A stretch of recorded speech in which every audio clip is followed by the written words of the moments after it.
तर या सगळ्याच प्रकरणी नेमकं आता काँग्रेसमध्ये काय घडतंय याकडे लक्ष असेल तर अमरावतीत उमेदवारांवर दबाव आणला जातोय असा आरोप सपकाळ यांनी केलाय। उमेदवारांवर दबाव आणला जात असल्याचा आरोप काँग्रेसचे प्रदेशाध्यक्ष हर्षवर्धन सपकाळ यांनी केलेला आहे।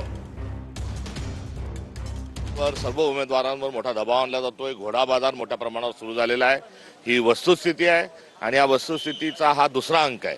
स्थानिक स्वराज्य संस्थांच्या निवडणुकीमध्ये पैसा फेक तमाशा देख हा वगनाट्य रंगलं होतं आणि प्रचंड मोठा पैसा खर्च करून स्थानिक स्वराज्य संस्थांच्या निवडणुकीत भारतीय जनता पक्ष पुढे गेली होती।